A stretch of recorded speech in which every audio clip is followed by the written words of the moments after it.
Hello my friends, and welcome back to the channel and a fresh episode of Planet Zoo and our Hyland Zoo build. My friends, today is another big one, a long episode. I would imagine once we add the live section to today's episode, it's probably going to be a similar length to that of the gorilla build we did a couple of episodes ago. Let me just bring to your attention the link above. That is last episode, my friends. If you haven't watched that, do feel free to go watch that one before today. But to be honest, if you do just want to stick around and watch this, they don't kind of conflict with each other. We have started a completely separate thing today in the zoo. Today is all about building a reptile house, and the reason it's such a long and big build is because it's quite a grand scale. The idea that I had in mind didn't actually look this big, but in the grand scheme of things, I think this could work out quite brilliantly, especially going forward when we add some of the bigger reptiles to the zoo. We're going to talk about the build very shortly, my friends, but I just want to start today's episode by saying a massive thank you to anybody that stopped by the channel, anyone that's watched the video, anyone that's subscribed, and anyone that's dropped a comment. I'm gaining a few new subscribers and followers here on this second channel of mine, and it's been quite a nice little journey actually. I've been uploading a lot more than I probably thought I would. I've been playing this game quite a bit, like in my spare time. So whenever I've been playing it, I've just been playing the series, pressing record, and this is what's happening. I think because I go in without the intention of actually making an episode. I just go in and start building and I press record. I think that's maybe why the episodes are a little bit longer than I had originally planned, because I do kind of, take little pauses, do sit back, I do take a little bit longer with the building process. But to be honest with you, I'm looking at the zoo as a whole at the moment, and I am quite liking the way that I'm doing it because I'm taking my time. Everything is falling into place quite nicely, and I think everything is really starting to work.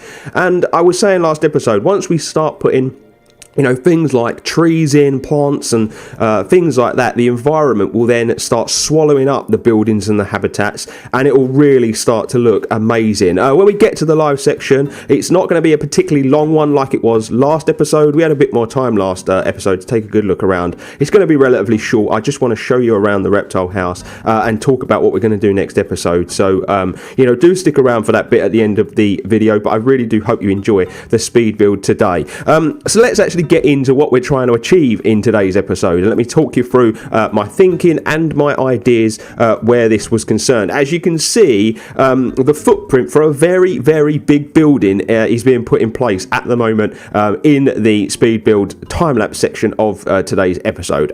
So my thinking behind this was that obviously the grand plan is that we bought a benefactor bought up a huge plot of land, and they decided to put a zoo on it. When they bought this big bit of land, though, there actually happened to be a country house on it, known as Hyland House. Obviously, the real Hyland House in real life looks very different to the one that I've built, but that's the kind of story that I'm going with. And so this part that you're seeing now was the existing building. This had always been there, a couple of 100 years old, which is why we're going with this Victorian style, and we decided to put the initial section of the reptile house inside it. What then happens is obviously the benefactor comes in and he adds this addition. You're actually seeing it in the time lapse as we go along, the first little glass partition that goes into one of two separate houses that end up on the side of the building on the left and the right, and then from that as well we decide to put in big enclosures on the outside. They have not done in today's episode, they will come at a later date, but it ends up being a huge area for the reptiles, the lizards, snakes, amphibians, crocodiles, all that stuff all ends up in this one area of the zoo, and they make best use of this building that was on the plot of land. And so that is basically what you're seeing in today's episode. You just have to use your imagination that this building had been there for a long time.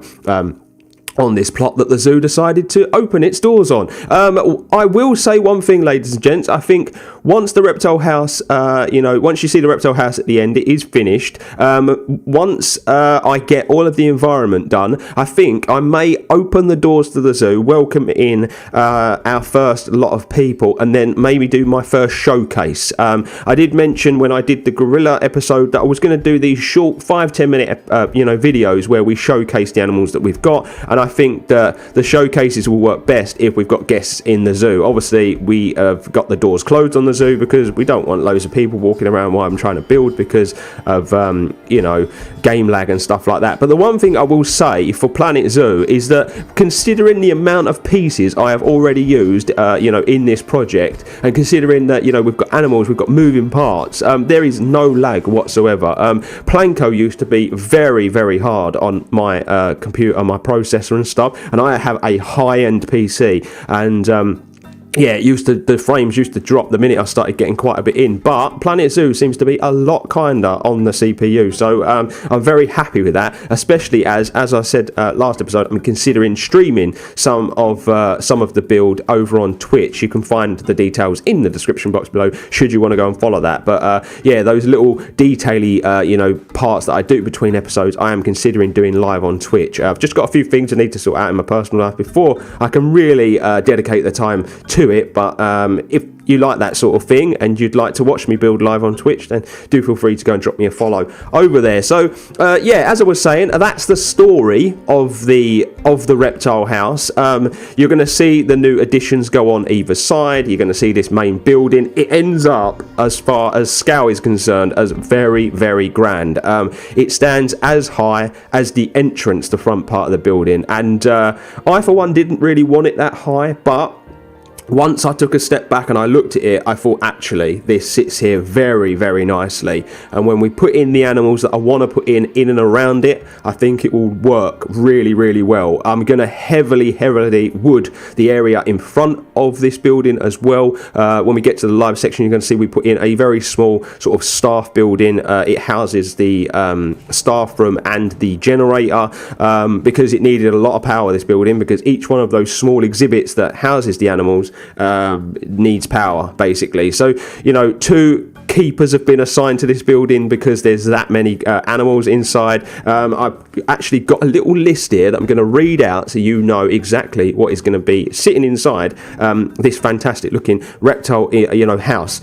So basically we've got 2 keepers that are going to monitor the animals, and there are in total 12 small exhibits, and then on top of that we are potentially going to have 6 large exhibits that sit on the outskirts of the reptile house. You're actually going to see me in a moment start putting in some path on the back of the building, and that is essentially the path to the raised platform for the Komodo dragons. They're actually going to sit almost inside a sort of greenhouse type building that we put on the back. There's going to be a lot of wood involved though to make it look really natural, but that's probably going to come a lot later down the line. I don't want to do the next few episodes all dedicated just to the reptile house, because obviously you're getting about 45 minutes of it already today, and I don't want to overdo it, shoving these reptiles down your throat. So that's essentially what the animals are going to be in this very area. So inside the actual reptile house, inside these small exhibits, you're going to see a boa constrictor, a deaf adder, a brown snake, a Gia monster, golden dart frog, the Goliath frog, the iguana, the layman's frog, the lesser iguana, puff adder, rattlesnake, and anaconda. So there's a hell of a lot of animals that are going to sit inside of this. A lot of them are just on their own. We haven't paired any of the snakes up because they are solitary animals. The same goes for the iguanas. We're just going to have them on their own. I am thinking about building a smaller building to the side of this with a few exhibits with some of those animals in that are just sort of backlot animals that people don't see, but we essentially bring them in from time to time just to do the breeding, and then obviously we can release those animals to the wild, because a big thing where this zoo is concerned is the conservation aspect of it. So we could just do that. We don't necessarily have to breed the animals, but we could just put that plot to the side, because that is the sort of thing that zoos do. And then as far as the frogs are concerned, there's going to be a big breeding program where all of those are concerned, especially the golden dart frogs and the and the layman's frogs.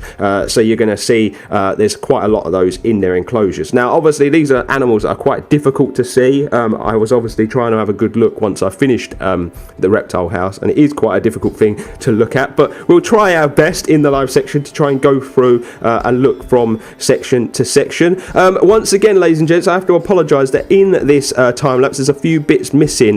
You only see me decorate one of the side buildings. My big thinking behind that was that you didn't really need to see me do the same thing twice. You can actually see one of these buildings being put together now in the time lapse, but the decoration in these two buildings is essentially the same, so I didn't feel the need to show you both these buildings. The way that the reptile house works is when you go into the initial building, it's very much like a tropical area. A lot of the animals there are from South America and, rainforest areas and that sort of thing. And then as you walk through the first building, you'll see that it's stuff from sort of North America, and then you go through into the last building, and those two snakes in there are from Australia. So I've tried to do my best to keep them from sort of continents or similar areas or similar environments and biomes, and then the decoration kind of follows suit as well. You're going to see that in the tropical area it's very green, and we use a lot of vines and plants, tropical plants.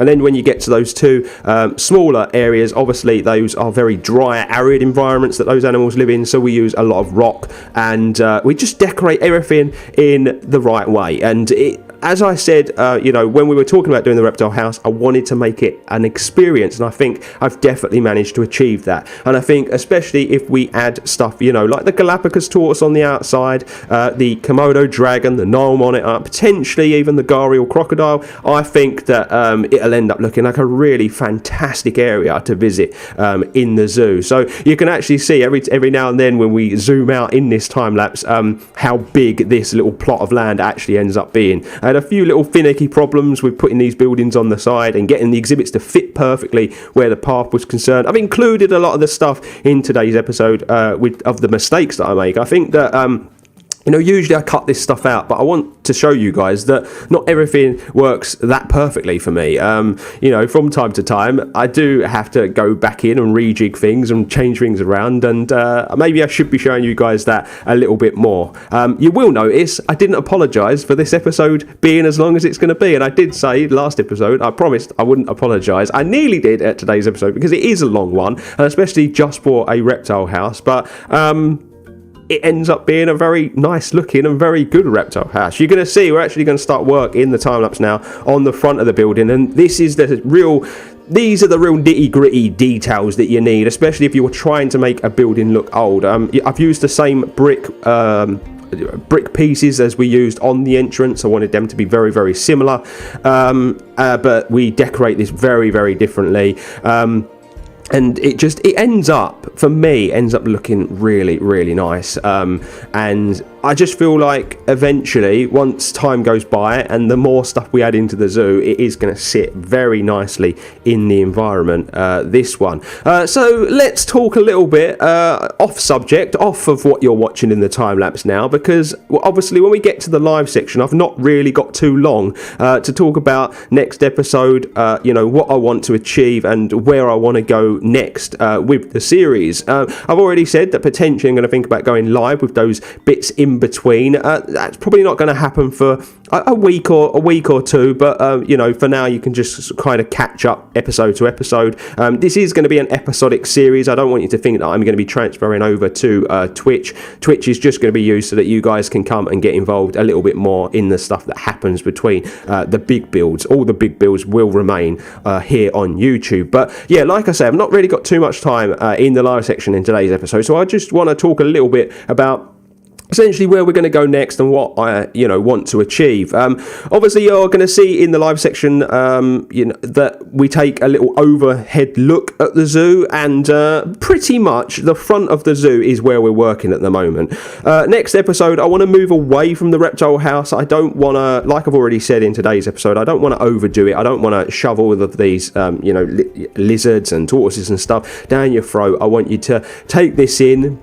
Let me show you that this is the starting point. the ideas that we've got going forward, but next episode I do just want to move on. And what I would like to do is the area where the gorillas sit, the 2 restaurants sit, I would like to get all of that finished off, all the foliage and stuff. And I was talking last episode about potentially doing a very small flamingo plot in that space where the path walks round into the gorilla building where the habitat and experience begins. I am thinking about calling it Gorilla Kingdom. It is the same name as that at London Zoo, but I think obviously ours is slightly different. I just think it's a nice name for it, because obviously there's going to be a few animals that sit inside. Now, as I've just said, I was thinking about putting the flamingos in there, and I think next episode that is what I'm going to do. I think that the flamingos for me will sit in that plot quite nicely, and once we get that habitat in, then I can really think about finishing that area off, getting all the plant work done, all of the rock work, get all that finished off, and then that plot is pretty much finished. And then if we wanted to,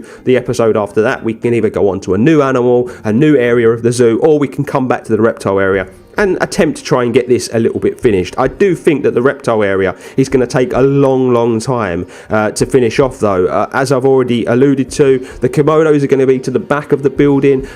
There is a little section to the side where the glass walkway is. I'm thinking of doing the tortoises, and then there's a couple of other animals I would like to get in, maybe to the left of the building. If you're looking at it from the front, we could go that side, just where the sort of cliff starts to edge off. So there's plenty of room here, but as I've already said, I've done all of the small exhibits, but there's potentially up to 6 large exhibits that we could do in and around them. And most of those big habitats take me an episode, because it's a lot of work, to make sure each and every one of these animals, needs are met. The big thing with the tortoises is that the plot that I had envisioned putting them is potentially a little bit too small, because the Galapagos tortoise actually require a very large hard shelter.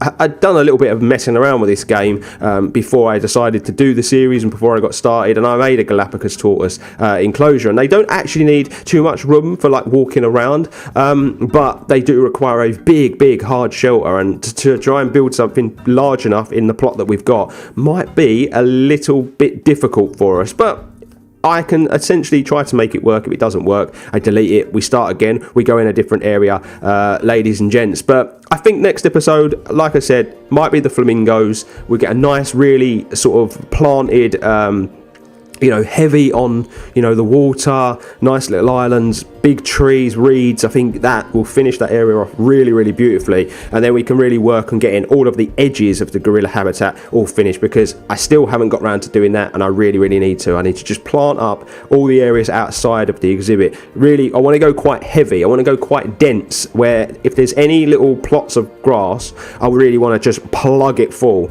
of wildflowers and stuff like that, because essentially, as I've said in most episodes, we're combining, the influences of London Zoo. I'm kind of using that as a blueprint. We're not copying anything from London Zoo, but using it as a blueprint, because it's good to have plans. It's good to have that, because I don't manage a zoo. I'm not an architect. And then we are also using Hyland Park, which is close to me. It's a big sort of vast, area with, forest areas, wooded, but there's beautiful meadows there, and they're heavy on the wild plants. So what I want to do is any small spaces like that, heavily plant them and really bring a pop of colour to every little section of the zoo as much as we can. But I don't think I really have too much more to say, ladies and gents. I think I'm going to leave you with the time lapse now for probably the next 20 or so minutes, and you can really soak this up and enjoy it. I hope you are enjoying the change of music. Someone asked me to try and change the music up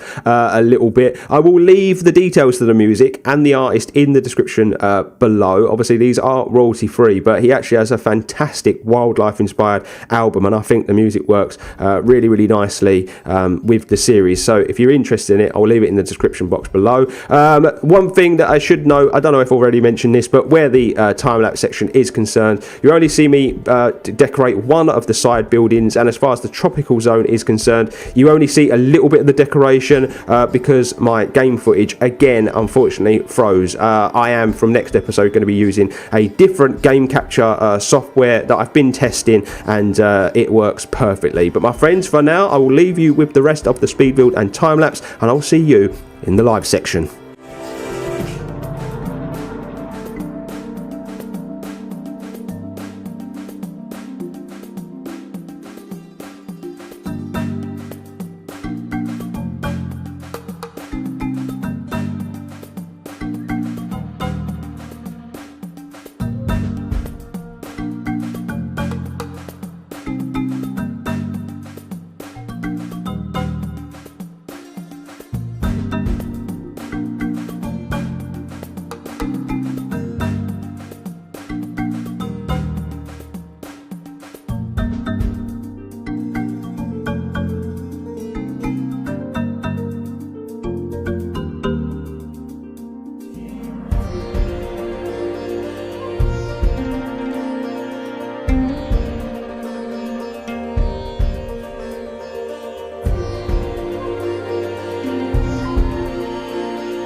And so here we are, ladies and gents, into the live section of today's episode. And as you can see on your screen right now, this is what we've built in today's speed build. I think we can all agree that it looks pretty fantastic, doesn't it? I should apologise, really, as well. I apologise for appearing on camera, scruff bag look. I can't find my hat. This is basically what the barnet looks like underneath. But yeah, if we take a good sort of look from above, this is what the building is looking like. You will remember these little roofs were white. You would have seen that in the time lapse. You didn't see me put in all these little aircon units, but obviously the temperature and stuff needs to be regulated properly inside a reptile house. And so yeah, that's exactly what we've done, ladies and gents. I want to, before we go inside and deep dive and I'll show you the interior, I wanted to explain a bit more what I was talking about during the time-lapse and speed build section of the video, where the tortoises and where the Komodos and stuff were concerned. Now, my idea was that from about here, we wrap a habitat around and we come to here, and we have the tortoises there. Like I was saying, though, the big stumbling block where that's concerned is that they require quite a large hard shelter. Now, I did think we could come off the side here and build a hard shelter and then potentially have the gate into the habitat there, but then it reduces the footprint of where they can walk around. So I'm gonna I'm gonna have a think about that. But yeah, potentially that's where the tortoises could sit. I think what's nice about that is you could have a nice low fence. You could see it from this side, you can see it from that angle, and then you could have the viewing as you walk through here, rather than this just being a little walk round into the next section. You could actually see some animals on your way round, and it keeps the experience going. And then I was talking about the Komodos as well. This is going to be the slightly raised viewing platform for the Komodo dragons. We're going to come off the back of here, probably a little higher than this and this sits. We're going to come off the back here with a probably a sort of like lean-to cover for that. But then we're going to have like a couple of little bits of fence here that are like an open area. And then at the back, we're going to build like a big part where it'd essentially be the enclosure, but it will work as their hard shelter as well. And so like, if you're looking at this, we would come out at an angle and then come here, and it'd almost be like a weird sort of shape, but that's where they would sit. And then here is where the rest of the animals would sit in this area. And that was my thinking about keeping all of the reptilians in that same area. Now, we are going to deep dive inside. There are still a few little minor details I want to do. Obviously, this needs finishing off. We need to put, the windows on the sides and stuff, but that's all little things I can do in my spare time. And there's also some stuff that needs doing on the inside. I want to build some custom doors here to go either side, so they're always open. And then obviously we come inside, ladies and gentlemen. Now, you didn't see me do a lot of the decorating in the tropical area because of the stuff that was happening with the footage, but this is what we've achieved. And yeah, we put these vines up, they all fall down. I think they all look really good. It's very high ceilings in here, I will say that. Fake doors, so these are like for the staff roots and stuff. But yeah, we've got the boa constrictor in here. You can see him all wrapped around the tree, which is quite cool. And then if we spin this around, over here is the lesser iguana. I'm not sure where he is chilling out at the moment, but he's in there somewhere. And then you come around here.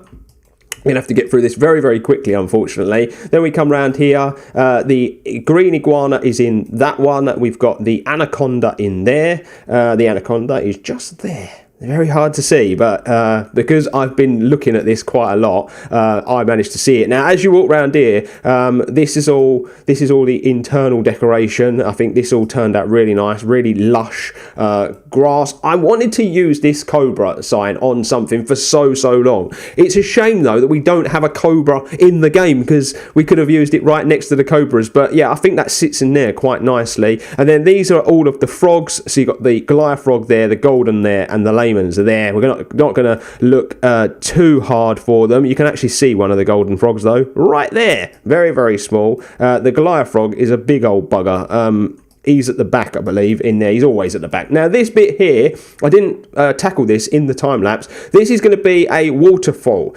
So the way you can achieve this is something really, really clever to keep in mind. for those of you that play Planet Zoo, is you can actually put a very low level glass enclosure in and then fill it with water, and then at the front you can use like all of your rocks and stuff. So I'm going to rock this up quite heavy, and then going to use rocks up here, and we're going to create a sense of like a waterfall kind of like thing here, and we're going to plant it up quite heavy at the back and all along here, and it will just essentially be a very tropical type sort of waterfall. I haven't put the roof in yet because obviously I want to do this first and then pull the roof over, so that's something I've got to do in my own time. But then you come through here, you go round, ladies and gents, you come to this little glass walk through, and this is what I was saying, I think the tortoises, they're walking around out here, it'd be quite cool. Then we come into the first of the more arid areas, and I think this one looks really, really nice, not decorated half as much as the next one. But yeah, I can't remember exactly what's in where, but we've got a snake in there, we've got the gear monsters in here. The thing about these enclosures is they can actually hide underneath, and I didn't realise that when putting them in, but they do come out. And then in here, oh look, another little snaky snake there. You would then turn around, come out, this is where the Komodos would be. And then you carry on walking, and then you come in here, and this is where it essentially would sort of finish for you. And then it's two more snakes. This is the brown snake and the other one that's from Australia. I can't bloody remember off the top of my mind. And then you can either go out this way, and then you kind of go about your day, or you can come out this way. This is kind of how I'm looking at doing it. You can come out this way, and then once you come out this way, you can then come round, and it'll be a lower part to the viewing of the Komodos, but also then you would be able to view all of these animals here. So my thinking behind it is there. I think that we can achieve it quite well, but a brilliant build, and I really enjoyed that one. And this is what we're saying, when you look at it from here, it is a big old building, and that's the staff building I was on about as well. Just quickly before we finish this live section, I want to explain a bit more about what we're doing next time. It's this area here, ladies and gents, that we're going to put the flamingos. We're going to pull this back ever so slightly. We put a big facade up here, and then the big staff area can remain as so. I'm going to remove this staff path. It will come to about here, and that will be where the entrance to the flamingos is. And then, then we can finish all this off, finish all this, get all this detailed up, and then we can either crack on with more lizards, or we can move the zoo on a bit further out and or a bit further this way and do another animal. But my friends, once again, thank you for joining me for this episode of Planet Zoo. I really hope you're enjoying the series to this point. Please show your appreciation by potentially hitting that subscribe button if you're enjoying it that much. Drop a like on the video if you've enjoyed it, and hit that bell notification button to never miss an upload. But until next time, my friends, make sure you're staying extra, and I'll see you real soon.